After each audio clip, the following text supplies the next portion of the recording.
Bonjour très chers internautes, toujours avec un réel plaisir de me tenir devant vous afin d'aborder un nouveau numéro sur notre chaîne relative au message de William Branham. Et pour ce nouveau numéro, nous allons nous poser une question. La question c'est laquelle? Quand a été construit le tabernacle pentecôtiste de Branham? Quand est-ce qu'il a été construit? Disons, quand a été construit le Branham tabernacle? Excusez-moi. C'est la question que nous avons à nous poser ensemble au travers de ce numéro, qui sera sûrement bref, mais nous allons voir comment nous allons dérouler les rouleaux ensemble avec vous. Pourquoi est-ce que nous nous posons la question de savoir quand est-ce que ce tabernacle a-t-il été construit? Pourquoi est-ce qu'il est nécessaire pour nous de savoir quand est-ce que le tabernacle de William Branham a-t-il été construit? En quoi est-ce que cela nous est nécessaire? Cela nous est nécessaire en ce qui concerne les amis qui sont encore affiliés à ce système. Le message du temps de la fin, il est absolument nécessaire de s'interroger quand est-ce que ce tabernacle a été construit. Pourquoi?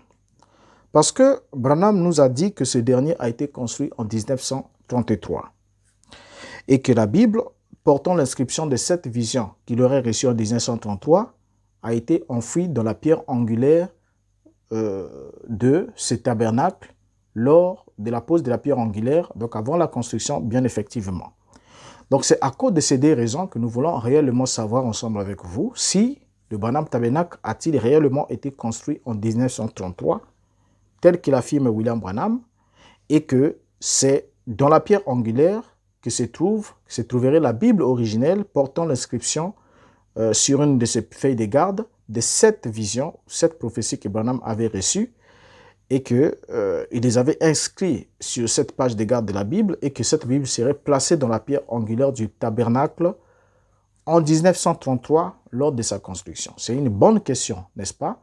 Donc si on peut démontrer, on peut prouver que le Branham Tabernacle a été construit en 1933, en ce moment-là, l'affirmation selon laquelle il avait reçu les 7 visions prophétiques et que cela était inscrit dans une Bible et placé dans la pierre angulaire du tabernacle en 1933, aurait quand même un fondement véridique. Mais si le cas est contraire, alors cela nous permettra de nous poser de sérieuses questions à ce sujet. Lorsqu'on prend William Branham, on commence avec lui dans la prédication. Dieu se cache et se révèle dans la simplicité, prêché le 17 mars 1963. Là, nous sommes dans la série des sceaux. Le paragraphe 7, et nous lirons aussi les paragraphes 15 et 17 inclus. Il dit ce qui suit. Le tabernacle lui-même a été consacré en 1933. Mais nous avons pensé que ce matin, ce serait une très bonne chose d'avoir de nouveau juste un petit service de dédicace. Et c'est spécialement pour les personnes qui, par leur amour et leur dévouement pour Christ, ont rendu tout cela possible. Paragraphe 15. Maintenant, lors de la dédicace, quand la pierre angulaire originelle a été posée, une grande vision était apparue. Et cela est écrit et a été placé dans la pierre angulaire le matin où j'ai consacré le bâtiment.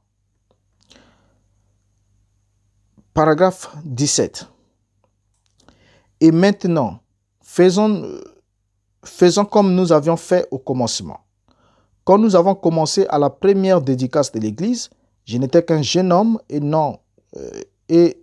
j'avais peut-être 21 ans, 21 ou 22 ans, quand nous avons posé la pierre angulaire. C'était avant même que je sois marié. Et j'ai toujours désiré voir un lieu vraiment en ordre et appartenant à Dieu, pour y adorer Dieu, voyez-vous, avec son peuple. Et nous pouvons y arriver, non pas par un beau bâtiment, mais seulement par une vie consacrée. C'est le seul moyen pour nous d'y arriver. Fin de citation. Donc, on remarque ici, ensemble avec vous, William Branham qui nous affirme, qui nous fait des déclarations très brillantes. Il nous dit que le tabernacle a été consacré en 1933. C'est ce que nous soulignons. Et il nous parle aussi du moment où il avait posé la pierre angulaire de ce tabernacle, la construction de ce tabernacle. Il devait avoir autour de 22 ans, autour. Et il nous affirme, quand nous avons posé la pierre angulaire, c'était avant même que je sois marié. Donc ce sont des indices très importants.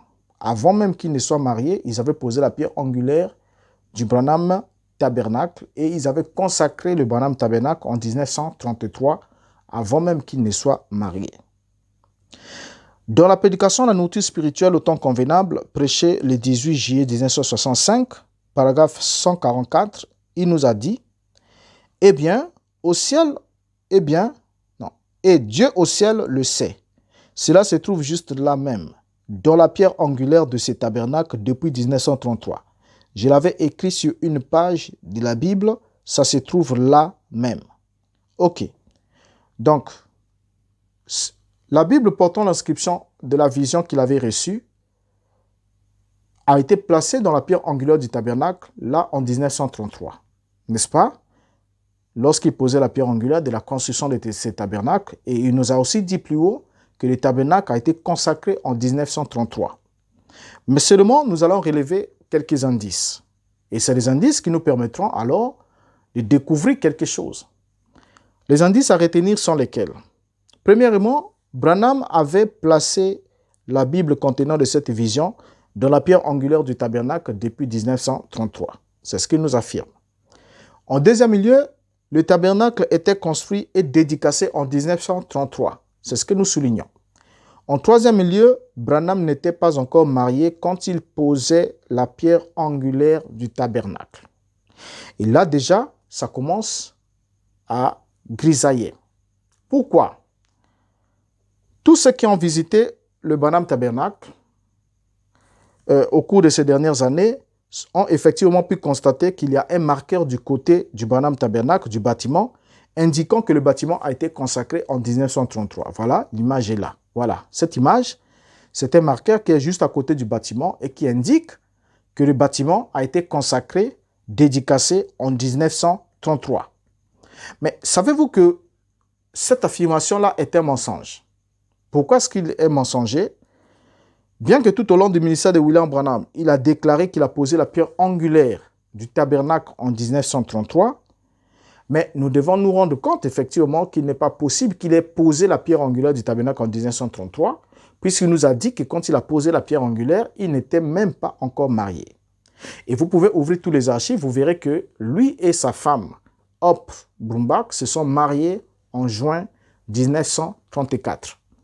Donc si William Branham déclare avoir posé la pierre angulaire du tabernacle en 1933, pendant qu'ils n'étaient pas encore mariés, cela voudrait dire que le tabernacle était construit pendant que lui, il était encore pasteur associé de Roy Davis. Voyez? Parce qu'en 1933, il est encore avec Roy Davis, jusqu'à ce qu'il se marie, il est encore avec Roy Davis. Et je n'aimerais pas parler, mais j'aimerais qu'on relise ensemble avec vous quelques citations de William Branham. Il va nous dire ceci, ce qui suit dans la prédication s'est rangé du côté de Jésus, prêché le 1er juin 1962, paragraphe 8. Lisons-les ensemble. Maintenant, quand j'ai posé cette pierre angulaire ce matin-là, je n'avais jamais pensé que je serais un pasteur. Pour commencer, ce n'était pas dans ma vocation. Et mon premier appel était d'être dans le champ d'évangélisation. Il y a de cela plusieurs années, et j'avais commencé ici sous une tente, juste de l'autre côté de la rue. Et je me rappelle quand frère Roy Davis, là-bas, et son église avaient pris feu. Ce groupe de gens étaient juste comme des brebis éparpillées, sans berger. Ils n'avaient pas de place où aller. Et moi, monsieur Yves Sternberg était alors chef de la police. Il m'avait appelé là-bas et m'avait dit, « Nous sommes ici pour vous aider. » Il dit, « Je suis moi-même catholique, mais, dit-il, ces gens n'ont-ils, dit-il, probablement pas d'habits. » C'était pendant la période de crise. Il dit, « Ils se rendent à d'autres églises, mais ils se sentent mal à l'aise. Et ce sont de braves gens, et je connais beaucoup d'entre eux. » Il dit, « Billy, si tu veux commencer une église, dit-il, je veux que tu saches que nous sommes derrière toi pour tout ce que nous pouvons faire en vue de te secourir. Et je l'ai remercié pour cela. » Fin de citation. Alors, en prêchant dans la prédication un procès, prêché le 27 avril 1964, Branham va nous affirmer qu'il avait repris l'église de Roy Davis lorsque ce dernier avait quitté Jeffersonville après que son église ait pris feu, qu'il avait repris cette congrégation. Déjà, dans la citation que nous venons de lire plus haut, on va lire celle que nous venons de citer tout à l'heure. Lisons-la d'abord, en somme, nous allons commenter les deux. Il a dit dans le paragraphe 62, donc c'est rangé du côté de Jésus, prêché le 27 avril 64, paragraphe 62. Et puis, environ 17 ans après cela, je devins un ministre, un prédicateur baptiste de l'église missionnaire baptiste. Le docteur Royce A. Davis m'ordonna comme un des pasteurs locaux, me donnant alors le droit légal de marier, d'enterrer, de baptiser et tout. À cette église missionnaire baptiste fut réduite en cendres, celle où j'avais été pasteur associé à l'époque. Et M. Davis rentra au Texas, il est originaire de Mount Davis, et près de Van Horn, au Texas. C'est de là qu'il vient. Et alors, lorsqu'il s'en fut allé, j'ai commencé par prendre la charge de l'assemblée. Je me procurais une tente, puis je commençais à prêcher dans la ville. Je n'étais qu'un jeune prédicateur. Fin de citation. Remarquez ensemble avec moi qu'après avoir lu les deux citations, nous allons comprendre une chose ensemble. Vous allez remarquer que Branham indique qu'il était pasteur adjoint de l'église de Roy Davis quand son église a pris feu. Il en était le pasteur adjoint. Et que quand l'église a pris feu, c'est après là que ces petits troupeaux qui étaient restés, ne sachant pas où aller, ils pouvaient partir dans les autres assemblées. Ils n'étaient pas satisfaits. C'est alors là où cet homme, cet officier de police, va s'approcher de Branham pour lui demander comment c'est une église, nous allons te soutenir. Et Branham va rassembler alors cette assemblée qui était restée éparpillée sans berger. Il va les prendre, il va commencer à tenir des réunions sous tente et dans les autres endroits, ainsi de suite, après que l'église de Roy Davis ait pris feu. Or, on doit se reposer cette question ensemble encore pendant que nous avançons. Quand le tabernacle a-t-il réellement été construit? Est-ce que l'affirmation selon laquelle le tabernacle aurait été construit et dédicacé construit et dédicacé en l'an 1933 est vraie ou fausse? Selon les citations que nous venons de lire plus haut, le tabernacle n'a pas été construit jusqu'à ce que l'église de Roy Davis ait pris feu. Parce que c'est avec les brebis récupérées de l'église de Roy Davis que William Branham a commencé à tenir des réunions. Et c'est avec ces brebis-là qui se sont organisées par la suite pour commencer à construire le premier tabernacle pentecôtiste de Branham. Parce que ce tabernacle ne s'appelait pas Branham Tabernacle, mais c'était plutôt le tabernacle pentecôtiste. C'est ce qu'il en était. Et William Branham, jusqu'à la mort de Hope, était le pasteur du tabernacle pentecôtiste. Même s'il n'a pas voulu l'afficher plus tard, nous vous afficherons les images et les autres documents qui rendent témoignage de l'appellation, le premier tabernacle de William Branham, c'était le tabernacle pentecôtiste et non un autre nom. Alors, donc déjà ici, on va noter que l'église de Roy Davis n'a jamais brûlé avant 1934. N'a pas pris feu avant 1934 et que Branham n'a jamais commencé son église avant d'épouser Hope Brumbach. Parce qu'il nous l'a dit plus haut que lorsqu'il posait la pierre angulaire, ils n'étaient pas encore mariés. Ça, c'est un élément qu'il nous a souligné. Ils n'étaient pas encore mariés. Ok, lorsqu'il voulait soutenir la thèse de 1933, il dit qu'ils n'étaient pas encore mariés. Mais l'ironie du sort, c'est laquelle? C'est que Branham admet qu'il n'avait pas encore d'église quand il avait reçu la vision de 1933. Et nous avons vu d'autres numéros démontrant à quel moment il aurait reçu ces visions. Il nous avait donné des avis contradictoires. Donc, le premier avis, c'est qu'il était encore prédicateur dans l'église missionnaire de Roy Davis. Et le deuxième avis, c'est qu'il était prédicateur, il tenait déjà des réunions dans le temple maçonnique. Et ça et là, quand il a reçu ces visions de 1933. Et du coup, ça nous avait mis dans une cacophonie pour comprendre que les événements ou encore les visions de 1933 n'ont jamais eu lieu. C'était des événements qui ne se sont jamais produits. Mais ici, nous sommes sur l'année de la construction du Branham Tabernacle. Et c'est ça qui nous intéresse en ce moment. Lorsqu'on prend William Branham dans la prédication, l'âge de l'église de Thyatire, prêché le 8 décembre 1960, le paragraphe 220, il va nous dire ce qui suit. Vous souvenez-vous de la vision qui a été lue ici en 1933? L'église n'était même pas construite. Je ne savais pas ce qu'était une vision et j'appelais cela transe. Je n'étais qu'un jeune prédicateur baptiste et nous étions 3 points de suspension. Qu'est-ce qu'on retient ici dans cette déclaration? William Branham est en train de poser la question à son assemblée. Vous souvenez-vous de la vision qui a été lue ici en 1933? Là, il est en train de prêcher dans le Branham Tabernacle et il pose la question de savoir s'ils se souviennent de la vision qui a été lue ici, donc au même lieu où il se tient, en 1933. Mais il dit encore, l'église n'était même pas construite. Donc la vision était là, était lue là, au même endroit, au Branham Tabernacle en 1933, mais au même temps, il affirme qu'en 1933, l'église n'était même pas construite. Continuons ensemble avec vous. Histoire de ma vie, prêché le 15 avril 1951, paragraphe 66. William Branham affirme. Alors, nous nous sommes mariés, et quand nous nous sommes mariés, nous n'avions rien pour commencer le ménage.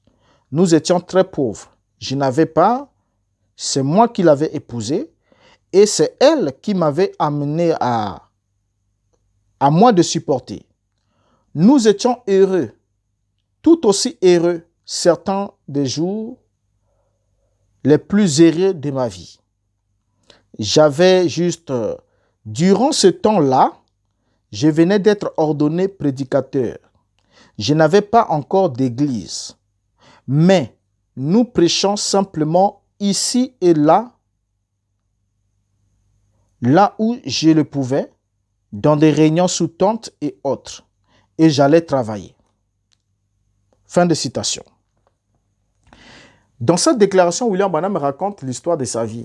Et en racontant l'histoire de sa vie, il nous apporte ici cet épisode, en nous affirmant ici, ensemble avec vous, que lorsqu'ils se sont mariés avec Hope, sa première femme, il dit qu'ils n'avaient pas le moyen pour commencer les ménages, parce qu'ils étaient pauvres, mais il nous souligne quelque chose qui nous intéresse plus. Il nous dit, durant ce temps-là, je venais d'être ordonné prédicateur. Parce qu'il nous a dit dans l'autre déclaration là-bas qu'il était ordonné prédicateur baptiste en 1933. Or, nous savons qu'il s'est marié avec sa femme Hope en 1934. OK? En 1934. Alors, c'est le 22 juin 1934 qu'il épouse Hope Brumbach. Mais ici, dans cette déclaration, il dit « Je venais d'être ordonné prédicateur, je n'avais pas encore d'église. » Vous voyez? Mais nous prêchons simplement ici et là où je le pouvais, dans des réunions sous tente et autres, et j'allais travailler. Donc ici, William Branham est en train de rapporter l'épisode du moment où il est déjà marié avec Hope. Mais pendant qu'il est déjà marié avec Hope, il s'est marié avec Hope le 22 juin 1934. Les documents sont là dans les archives. Voilà, là vous avez même l'acte de mariage qui est là avec Hope Brumbach. Regardez bien la date. C'est le 22 juin 1934 qu'ils se sont mariés. Alors, pendant qu'ils se sont mariés, ils vivaient dans un ménage pauvre. Ils n'avaient pas encore assez de moyens. Il a dit qu'ils n'avaient pas de quoi commencer un ménage parce qu'ils étaient très pauvres. C'est ce qu'il nous affirme. Et il nous dit qu'il n'avait pas encore, il dit, je n'avais pas encore d'église. Donc, après qu'ils se soient déjà mariés, il n'avait pas encore d'église. OK? Alors, si après le 22 juin 1934, William Branham n'avait pas encore d'église et qu'il devrait prêcher ça et là, dans les réunions sous tente ou ailleurs, là où on pouvait l'inviter, ensuite il partait travailler, selon ce qu'il nous rapporte ici. Alors, d'où vient-il alors qu'il puisse affirmer que le Branham Tabernacle a été construit en 1933 et quand il posait la pierre angulaire de la construction du Branham Tabernacle, il n'était pas encore marié. Mais alors qu'ici, il vient de nous affirmer qu'ils étaient déjà mariés, il venait d'être ordonné et il était marié avec sa femme, mais il n'avait pas encore d'église et qu'il était obligé de prêcher par-ci, par-là, dans des réunions sous des tentes. Donc du coup, on se retrouve encore dans une dissonance des versions. Et cela crée ce qu'on appelle une cacophonie. Vous voyez? Et là, ça jette en quelque sorte un discrédit sur les paroles de William Branham. En quoi est-ce qu'on se retrouverait devant un sérieux, puisque dès que vous arrivez au Branham Tabernacle, la première mention que vous lisez sur le mur, à l'extérieur, aux côtés de Branham Tabernacle, c'est que le bâtiment a été dédicacé en 1933. Et lui-même ici affirme dans ses déclarations que le bâtiment a été construit en 1933 et que c'est en cette année 1933 qu'il a posé la pierre angulaire. C'est en cette année qu'il a lu la prophétie qui lui a été donnée en 1933 pendant qu'il n'y avait pas encore d'église. Et après, ensuite, il nous dit qu'après qu'il s'était marié avec Hope, ils ont vécu un temps, il n'avait pas d'église, il prêchait dans les réunions sous tente et par-ci, par-là, et partait ensuite travailler. Et du coup, on se retrouve avec deux versions contradictoires de la même histoire, de la même scène, qui n'arrivent pas à focaliser ou encore à situer un événement dans le temps. Alors, la question demeure, celle que je vous ai posée au commencement de notre sujet: quand a été construit le Branham Tabernacle? C'est la question que vous devez poser à vos pasteurs, à vos prédicateurs. Quand est-ce qu'il a été construit? Et s'il vous dit qu'il a été construit en 1933, reposez-leur les questions suivantes. Selon les déclarations de William Branham, les citations sont données là, notez-les et reposez-lui la question.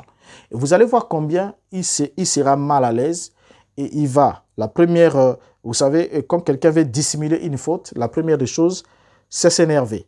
Il va sûrement se fâcher et te dire quoi? Tu veux maintenant juger les prophètes? Tu es animé d'un mauvais esprit? Qui es-tu? Ainsi, patati patata, et te menacer de tous bords parce que tu es en train de t'approcher de la vérité. Parce que vous savez, quand vous découvrez la vérité a une seule conséquence. C'est que quand on la découvre, elle vous affranchit. Puisque le Christ nous a dit, vous connaîtrez la vérité et la vérité vous affranchira.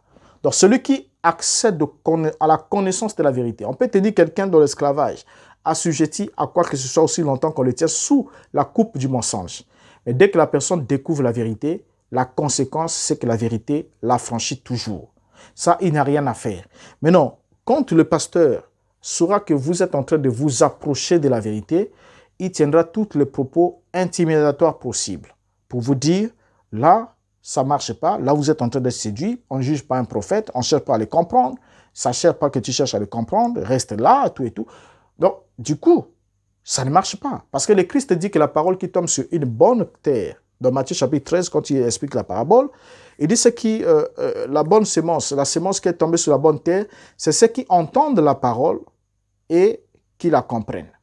Donc, il faut qu'il y ait la compréhension. La compréhension doit être claire et nette. Il faut qu'on comprenne pour porter du fruit. Mais si on vous dit non, ne cherchez pas à comprendre, mais croyez seulement comme ça. Même quand les faits, la contradiction saute aux yeux, on vous dit de croire. Mais on va croire à quoi? Parce que nous avons des avis contradictoires. Et on va croire à quoi? Et qu'est-ce qu'on va faire de l'autre avis? Et mais si on dit non, on doit croire à l'un des points de vue et on doit mettre l'autre point de vue à côté. Mais qu'est-ce que nous certifie que l'autre point de vue que nous mettons à côté est vraiment celle qu'on doit mettre à côté et que c'est celle que nous avons prise qui est celle qu'on doit prendre? Et du coup, on se retrouve dans une position d'un homme irrésolu. On ne sait pas où est-ce qu'on va, qu'est-ce qu'on fait. On se retrouve au milieu de deux forces contraires. Donc, cela annule complètement le mouvement puisqu'on n'ira nulle part lorsqu'on fait des directions opposées à la fois, à la même vitesse et la même fréquence. On peut aller nulle part. Donc, vous comprenez ensemble avec moi que répondre à cette question sur la date de la constitution du Branham Tabernacle est aussi importante. Pourquoi? Parce que si le Branham Tabernacle a réellement été construit en 1933, cela va légitimer les propos de William Branham qui affirmait plus haut que les prophéties ou la vision de 1933 a été écrite sur la page de garde de sa Bible et placée dans la pierre angulaire en 1933 et que c'est en 1933 que le tabernacle a été dédicacé. Or, la dédicace d'un tabernacle, c'est après les travaux de construction. Le tabernacle a été dédicacé en 1933.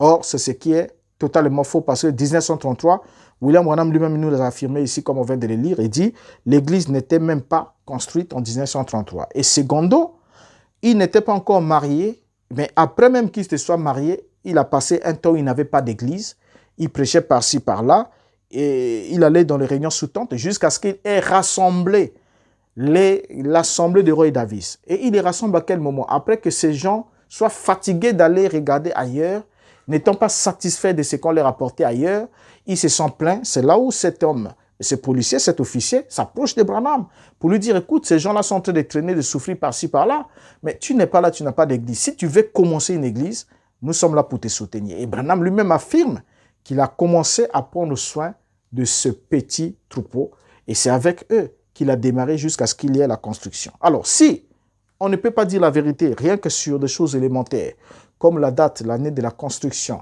de l'édifice, parce que on veut tout mettre dans l'année 1933, on en a tellement mis que l'année 1933 n'arrive plus à contenir les événements qu'on y met. Alors du coup, on se rend compte que le point de départ du message du temps de la fin est d'abord totalement une farce. Vous voyez, le point de départ est une farce parce que les informations qu'on y met sont des informations qui sont fausses et qui sont prouvées être fausses.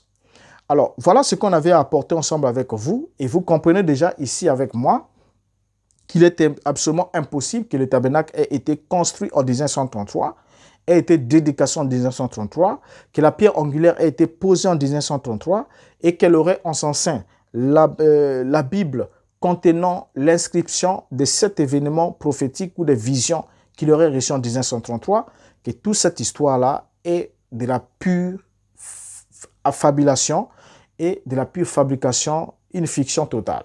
Donc ici, les faits historiques sont démontrés avec le propos de William Branham et nous comprenons ensemble avec vous que chaque fois que vous lisez cette inscription qui dit « Le tabernacle a été dédicacé en 1933 » ou chaque fois que vous lisez la brochure qui donne cette affirmation, vous êtes en train de vous laisser tromper, vous êtes en face d'un mensonge. Parce que la vérité est là, elle saute aux yeux.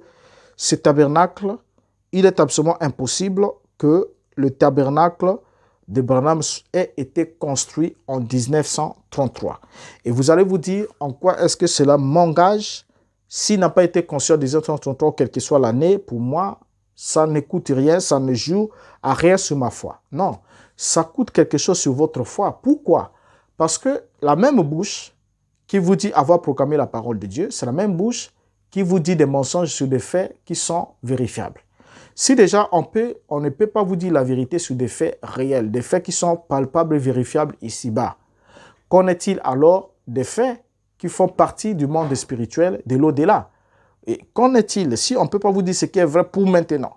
Est-ce que ce qu'on vous dit pour plus tard, pour le ciel, soi-disant, peut être démontré être vrai? Parce que la Bible est claire.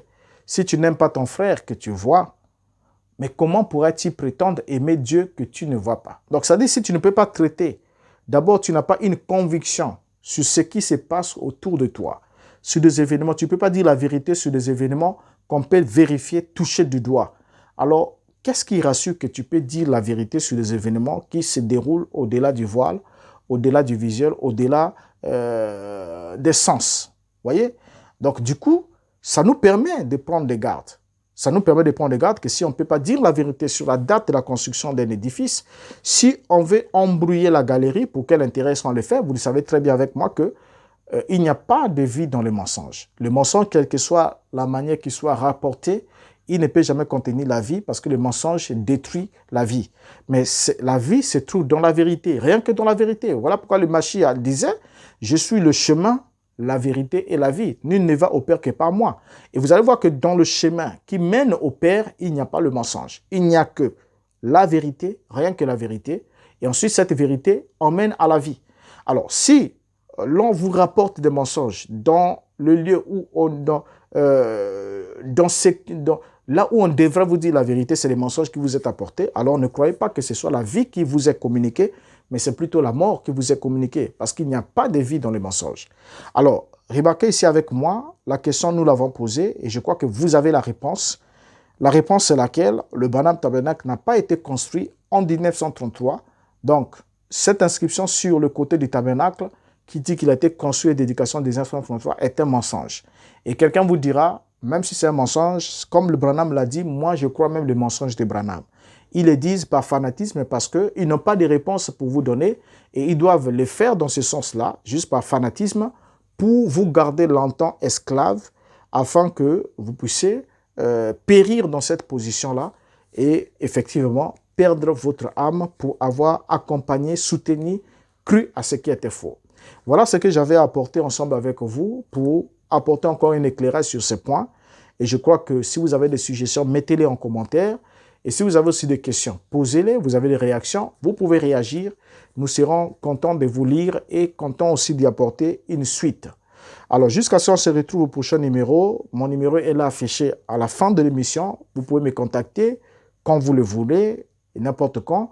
Et si vous avez aussi à cœur le poids de soutenir aussi ce que nous faisons pour qu'ensemble nous puissions aller encore plus loin et faire mieux que ce que nous faisons maintenant, votre apport sera la bienvenue. Votre apport sera la bienvenue et puis cela nous permettra de faire encore des choses plus utiles qui pourront aider quelqu'un, ne fût-ce que quelqu'un à voir le bout du tunnel, quelqu'un à être secouru, quelqu'un à être rapproché et édifié par la vérité. Cela sera une grande bénédiction. Donc, je vous prends congé pour ce numéro-ci et vous donne rendez-vous pour un autre numéro, toujours sur cette chaîne. À la prochaine. Jusqu'à là, ma prière, comme toujours, que Dieu garde chacun d'entre vous. Merci, au revoir.